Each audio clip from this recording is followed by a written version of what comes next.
How's it going, everyone? My name is Josh, and welcome back to another episode of Taste of Nostalgia. This series covers games that were a big part of my childhood, games that I've spent countless hours over the years playing, games that continue to bring me a sense of nostalgia every time I boot them up without fail. But why do they make me feel nostalgic? What makes these games so special to me? What memories always come flooding back to me whenever I pick up the controller and boot up the game? These questions and more will all be answered as I break these games down and relive pieces of my childhood for you.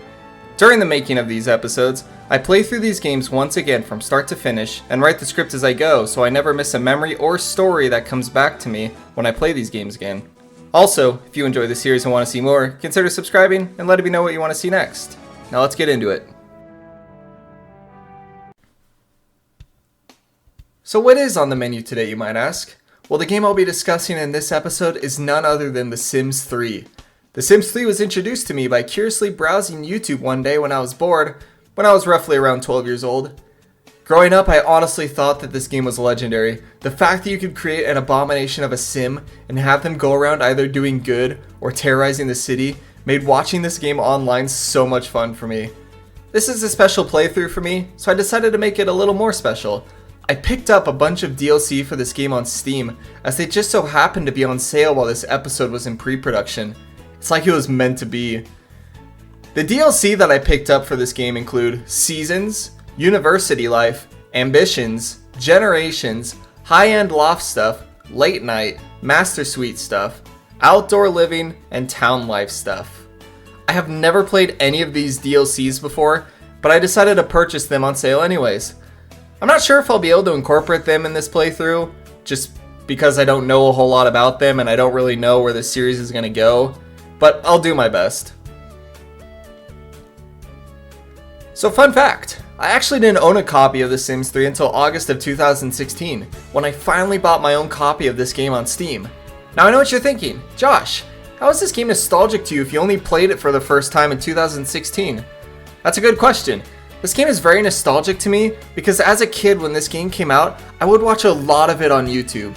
This game was super hyped when it came out and a lot of people were playing it. At least that's how it seemed to me. I remember as a kid, I would spend my summer break during the work week, sometimes at my grandparents' while my parents were at work. I would go down to the basement and watch Let's Plays of this on my old iPod 4. Yeah, I used to have an iPod 4. What of it? It's the memories of a simpler time, when all summer break was just relaxing and hanging out with friends. No work, no school, just nice and relaxing summer breaks.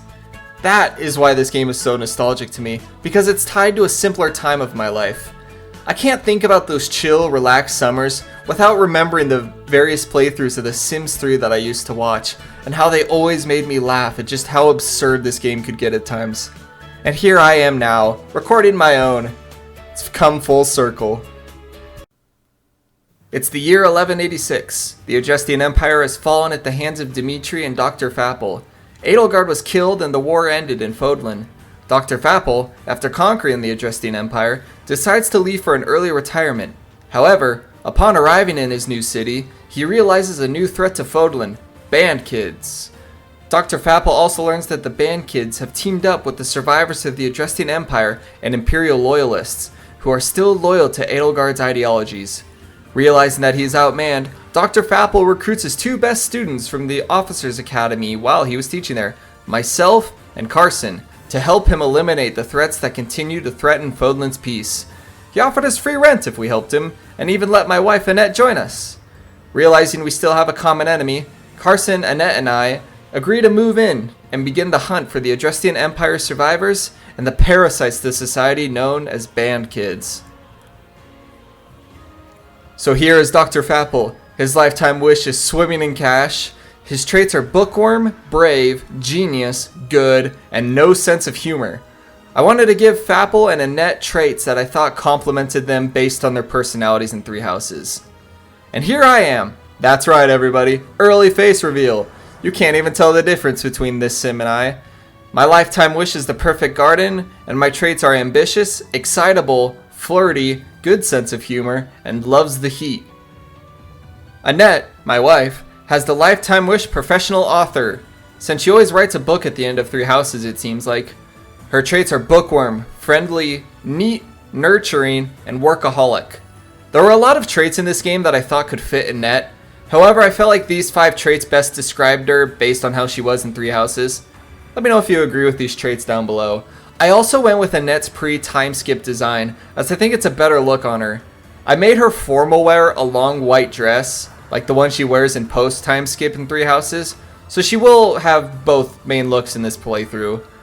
Honestly though, this game doesn't have very many good options for clothing similar to what's in Three Houses, but honestly this game predates it by a while, so it's not that big of a deal. And lastly, we have Carson. Carson himself has joined the lore of the channel. His lifetime wish is superstar athlete, and his traits are athletic, friendly, charismatic, good sense of humor, and loves the outdoors.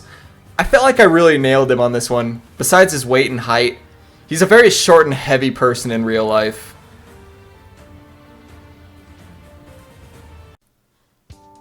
So, while I'm building the house here, I'm going to take this time to explain to all of you how this playthrough is going to work.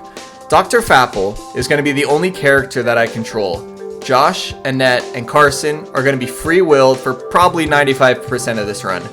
They are here to help meet more people to fulfill Fapple's master plan, as well as bring in money for the household at the same time, since Dr. Fapple's retired. I might step in occasionally and move them to map events and whatnot, but my controlling of them is going to be kept to a bare minimum, just so I can see, like, events naturally unfold in this game because of them. I'm excited to see what kind of shenanigans they get themselves into. Dr. Fapple is going to be the center focus of this run as he attempts to hunt down the Alto's family and later the band kids, confirmed targets who sources say are Imperial loyalists. They must all be eliminated. I feel like I should also mention here that I will not be using cheats or mods. I won't use cheats because I don't like playing the game with cheats. It really takes a lot out of the game for me in my opinion. And I won't be using any mods because honestly, I don't even know how to install mods in this game. I also want to get used to the DLC and explore that a little bit in here. I'm not going to prioritize it too much, I just want to kind of see what it offers. The problem with this game, relative to this series, is that it doesn't have a story or canon ending. You can have children in this game and continue a family legacy and have the save file go on forever, which I've actually done. Like, I've actually done a 10 generation legacy challenge in this game, and it's honestly a lot of fun. If you're interested in seeing more Sims content on this channel, let me know. I might even start a series or something on this game. So going back to what I was saying, the game doesn't have a story or canon ending, so the story is going to be primarily based around Dr. Fapple hunting the Alto family and the band kids, but a majority of the bulk of this story besides that is going to be based around whatever the hell Carson, Annette, and I get ourselves into. So the game story, as far as this episode is concerned, is going to be just randomly generated based on all the shit that happens beyond my control. This is going to be totally improv. It's not scripted at all besides hunting the Alto family. So we're going to have to wait and see how things go from here. I'm really excited to see how this story pans out.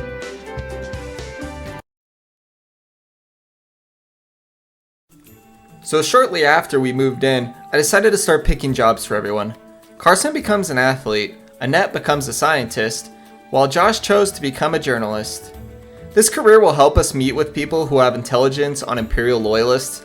This also allows us to censor the local press, who might be catching on to our operation. With the media in our control, we can begin the hunt for the Imperial loyalists. While trying to get myself to find a job, he kept stopping the task to flirt with Annette. My man! On our first night in the new house, we have a robber break-in, named Twyla Summers. I will remember your name. Your crimes will not go unpunished. The robber then proceeds to beat the responding officer in a fight, then runs out the door, calls an Uber, and drives away. Yeah, see what I mean? This game can get pretty stupid sometimes. Justice was never served. So while everyone is off on their first day of work, Dr. Fapple browses the internet, searching for additional sources. At the end of the workday, we share our new sources and see what we can find. For some reason, Annette and I talk about our day in the bathroom. Yeah, as we will come to discover in this series, Annette and I apparently really like hanging out and doing stuff in the bathroom. Don't ask me why, the game is just playing itself out with us. So at the right time at 3:38 a.m., Dr. Fapple heads off to the cemetery to see what he can learn. I end up letting him chat naturally with the ghosts he finds there, just to see how everything plays out. He meets this one ghost named Jenny, and they start chatting, and then they start flirting. Yeah, Dr. Fapple, I guess, likes ghosts. I mean, Sothis is an endgame pairing for him, so does this really surprise anyone? I had Dr. Fapple try kissing the ghost, but he got rejected and became really sad from it. But it was so funny to have him try it. Like, why the hell not? Shoot your shot, Dr. Fapple. The next day, Dr. Fapple goes to the summer festival, as sources tell him that the daughter of the lead Imperial loyalist, Nick Alto, is going to be at the festival. Sure enough, Holly Alto is at the festival. Dr. Fapple stops introducing himself to people at the festival and targets Holly while she is there. In order to lure her into the trap, we need Fapple to gain her trust, so I have Fapple start getting friendly with her and even a little flirty with her towards the end. We learn at the festival that Holly is unemployed.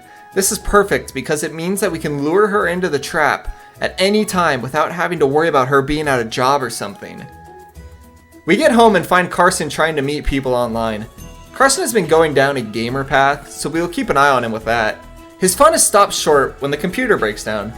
When Dr. Fapple tries to fix it, it bursts into flames. Yeah, Dr. Fapple isn't very good at fixing things.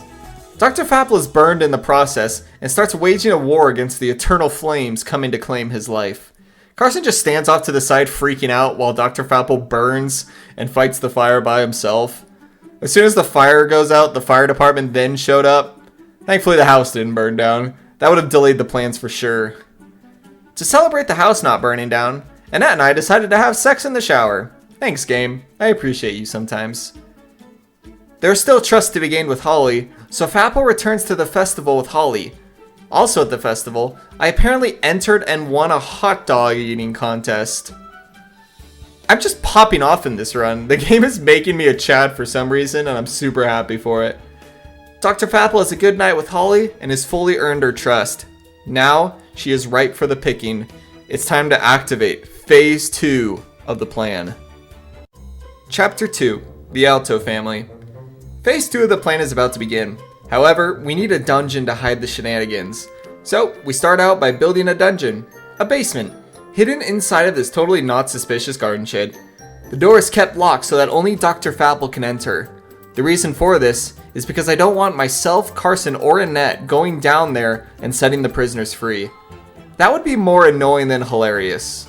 So, while Dr. Fapple is chatting with a random stranger who just happened to show up at the house for some reason, he gets an invitation to a party at the Alto house. Perfect. This could be a trap, but Dr. Fapple doesn't think that they know he is onto them.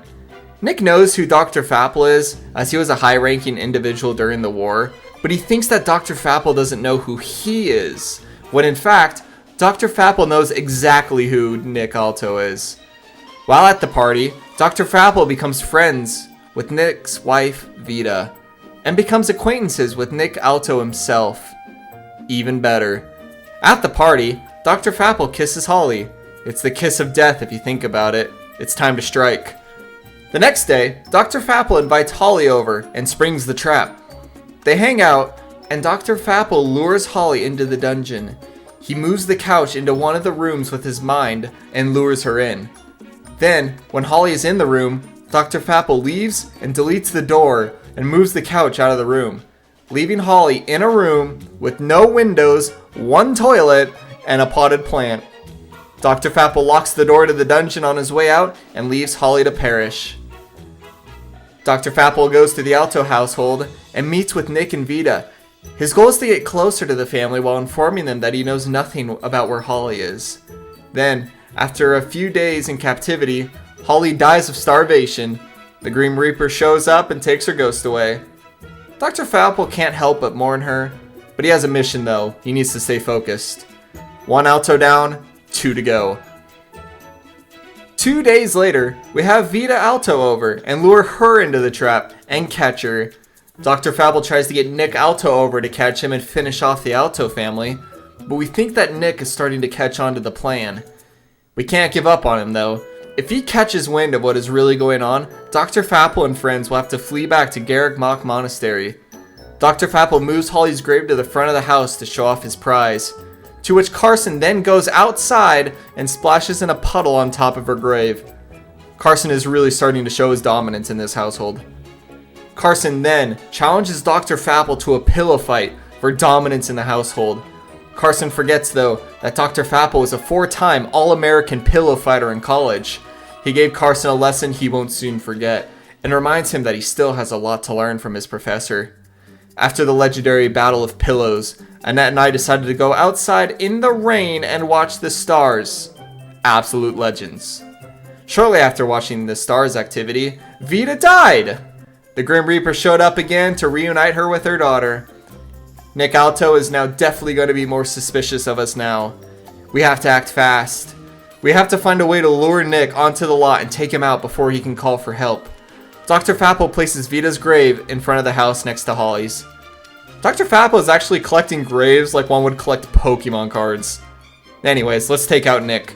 If we can get him out, the main influential families supporting the Adrestian Empire will be gone, essentially breaking the back of the Imperial Loyalist support systems, making cleaning up the rest of them much easier to get away with, especially if they've disbanded. Chapter 3. Those Who Slither in the Dark. While Annette is jumping in puddles on the graves of Vita and Holly Alto, I'm going to take this opportunity to explain some of my findings throughout the journalist career that I have been embarked on. Our work is really cut out for us this time. I've discovered that most of the residents here in this town are band kids. That's right, they're even more than Dr. Fapple anticipated. We're going to need to find a way to get rid of them quickly and efficiently before they can summon more band kids to their aid. I also discovered why the band kids are working with the Imperial Loyalists in the first place. It's because band kids like to think they're edgy. You know what I mean? They think they're edgy by making jokes and remarks that would be considered edgy in like 2nd grade, completely unaware of how cringy they sound. Man, they sure are annoying. Winter has fallen! We must settle down for a harsh winter. Carson decides to start investigating the hidden enemies known as those who slither in the dark. He buys a telescope, and Dr. Fapple starts collecting strange rocks for him that might have a clue to their secrets and knowledge. We eliminated their leaders when we took down Shambhala with Claude, so maybe they turned over a new leaf? Either way, this is a prime opportunity to learn more about their culture, and Carson is leading the charge.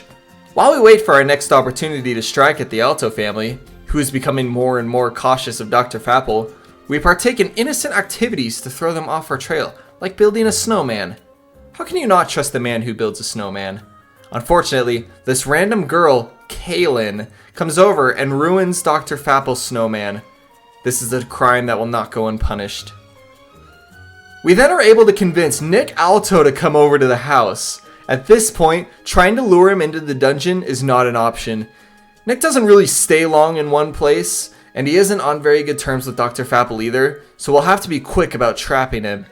Even more unfortunate, Nick comes over, gets into an argument with Dr. Fapple, and leaves. Ugh, we almost had him. We were so close, and he got away. I'm not giving up yet. We've come too far to let the head Imperial Loyalist escape.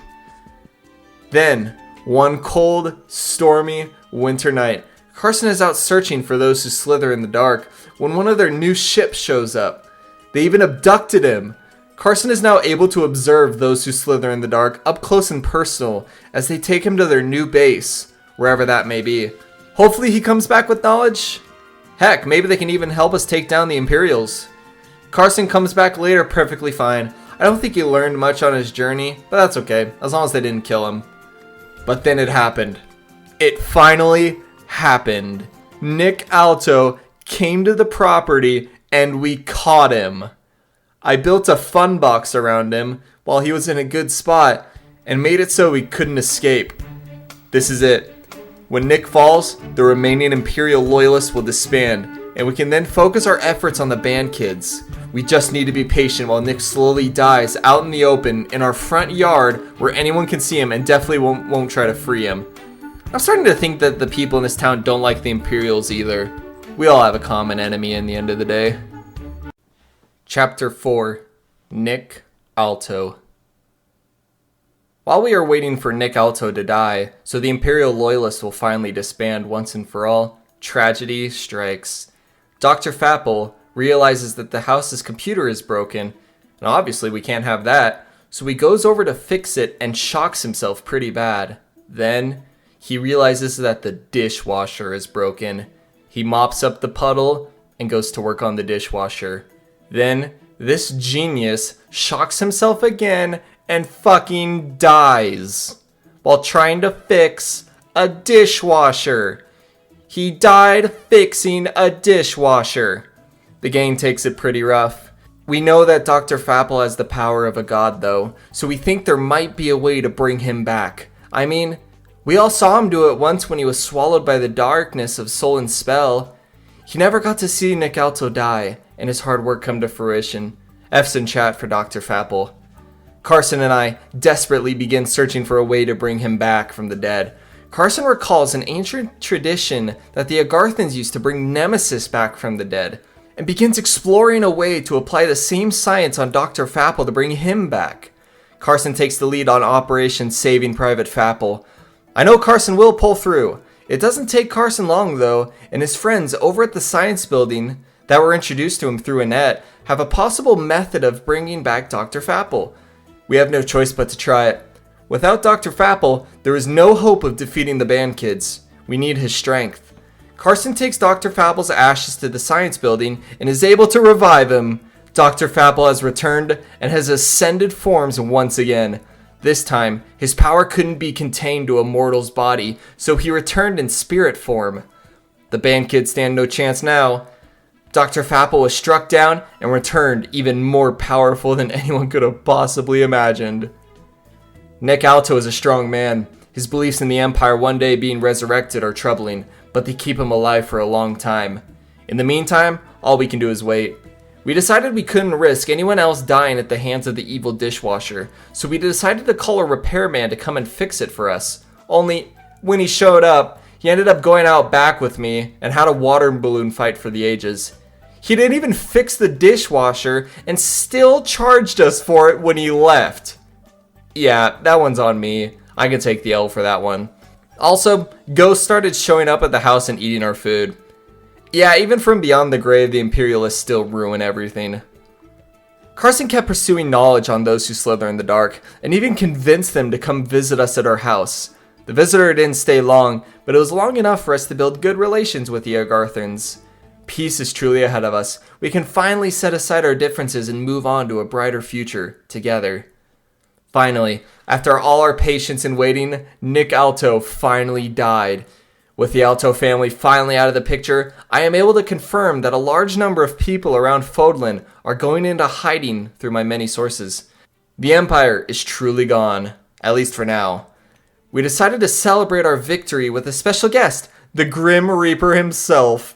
He decides to chill and become one of the boys. He even engages in a legendary duel for the ages with Carson in the art of pillow fighting. He is a master warrior and clearly knows a thing or two about pillow fights, so Carson is truly tested in this regard. After displaying such legendary strength and skill, those who slither in the dark call Carson back to their new HQ on a special visit. We don't know what it's about, but Carson takes a quick trip back to the Agarthans, and he returns shortly after. We unfortunately have to be patient while we come up with a scheme to eliminate the band kids swiftly and efficiently. In the meantime, we notice that Carson is progressively getting fatter and fatter with each day. Yeah, I don't know what this is about. The days go by, but it turned out Carson actually isn't getting fat because of all the food he's been eating. It turns out he's actually pregnant. Carson is pregnant. Yeah, that's right. The Agarthans got him pregnant while he was revisiting them. The first hybrid human born from two races that once hated each other. This truly marks the beginning of a new age of peace. Carson then gives birth to a baby girl. Carson names his new daughter Edelgard. We asked Carson why he named his daughter after our fallen enemy, and he said that he named her Edelgard so that she could grow up to be the person Edelgard never could be, and that people would one day forget the original Edelgard that plunged Fodla into war. It's a noble cause. Hopefully Carson's daughter will grow up well. Finally, after days and days of planning and strategizing, Dr. Fapple and the rest of us have come up with a foolproof plan to lure the band kids onto the property and eliminate them with one seamless effort on our part. We need to be sure that little Edelgard can grow up in a world of peace, free of band kids and their cringe. This is for her and the people of Fodlan who have suffered through 5.5 years of war. The plan is flawless, and it's quite simple at the same time. It's time to put it into action.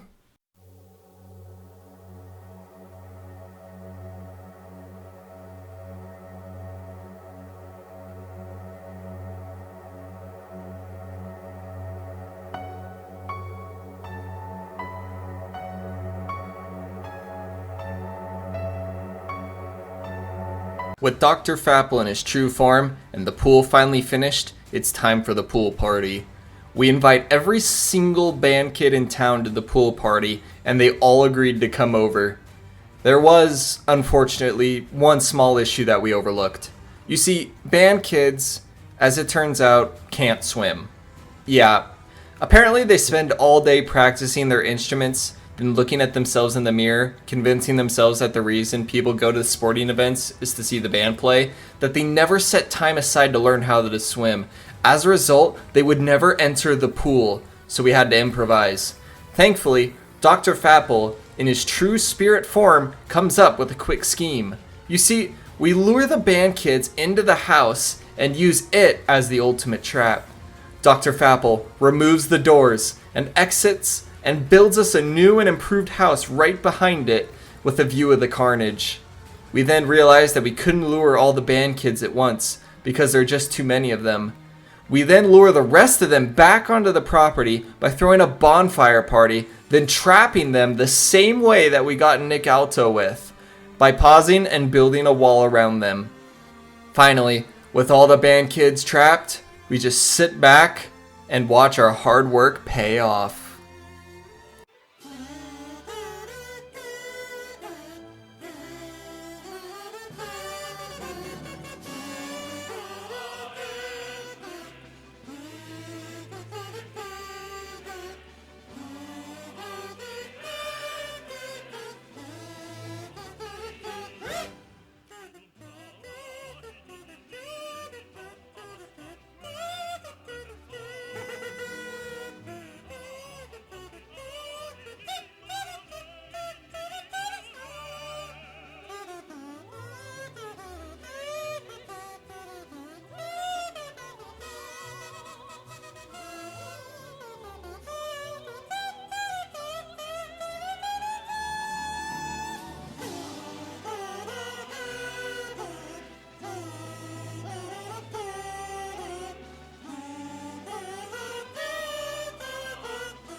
So while the band kids were dropping, Edelgard aged up.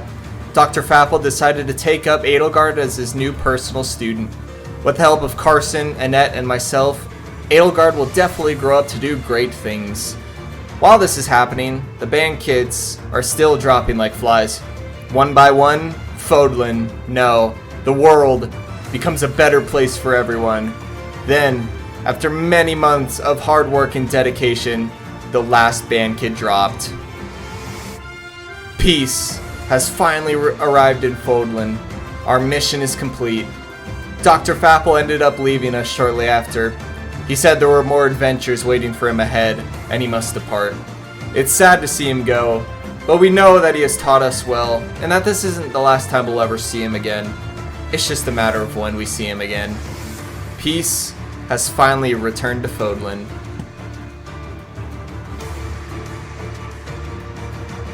If you've made it this far in the video, thank you so much. I had a blast playing through The Sims 3 again. I really hope you all enjoyed the story that was told throughout the game. Like I said, I only controlled Dr. Fapple and let the game play itself out for the most part. Getting to experience The Sims 3 again was so much fun.